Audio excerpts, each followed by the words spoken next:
গল্পটা তো তোমরা বলবেই না, আমরা জানি, কিন্তু কিছু হালকা হিন্টস। হ্যাঁ, আমরা তিনজনে আছি। আমি, সৃজলা, সুহদ্র, এছাড়াও শিলাদা। সিরিজটার নাম বলে দাও। সিরিজটার নাম বাতাসে গুনগুন। কেমন আবহাওয়া?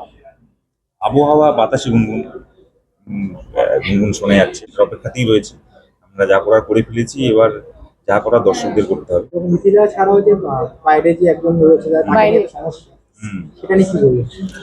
সেইটা সমস্যা নিয়ে আর কত বলা যায়। তুমি বলা যায় যে এটা খুবই অন্য ধরনের একটা গল্প, এবং প্রেমের যে বিভিন্ন দিক রয়েছে, অবসেশন রয়েছে, এবং সেখানে যে মানে একটা জোর খাটানোর ব্যাপার রয়েছে, সব মিলিয়ে এটা একটা অন্য ধরনের গল্প। আমি নিজের এরকম চরিত্র আগে করিনি।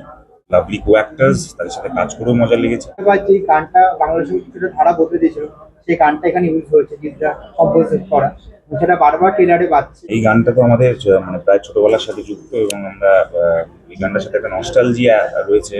আমি যখন প্রথম টিজারে গানটা শুনি, মানে আগে জানতাম যে গানটা ইউজ হবে, কিন্তু টিজারে যখন প্রথম গানটা শুনি এবং টিজারটা গান দেখার পরে এবং গানটা শোনার পরে, মানে লুপে আমি গানটা অজান্তেই গাইতে থাকছি। তো সেইটা একটা মনে হয় সেই গানটার সাকসেস, সেটাই যে এত বছর পরেও গানটা মানে রেলেভেন্ট রয়ে গেছে, এবং আমাদের সিরিজে সেই গানটা ইউজ হয়েছে।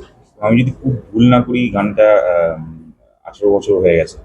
তো 18 বছর হয়ে গেছে মানে গানটাও সাবালক হয়ে গেছে। তো আমাদের সাবালক গল্পে সেই সাবালক গান ইউজ করা হয়েছে। তো ভালো লাগে বেশ। অরিজিৎদার ডিরেকশন এবং অদিতির ক্রিয়েটিভ ডিরেকশনে রয়েছে। আমি দুজনের সাথেই আগে কাজ করেছি অদ্ভুতভাবে। অদিতিদির সাথে আমার প্রথম কাজ জীবনে, যেটা রিলিজ মানে প্রথম রিলিজ কাজ অন্য বসন্ত। সেখানে অদিতিদি ডিরেক্টর ছিল, এবং তারপরে কাজ করা হয়নি। এই 10 বছর পরে, মানে 2015-এ বেরিয়েছিল সেই কাজটা, এই 2025-এ এসে আবার একসাথে কাজ হলো, এবং সেখানে অদিতিদি ক্রিয়েটিভ ডিরেক্টর হিসেবে রয়েছে।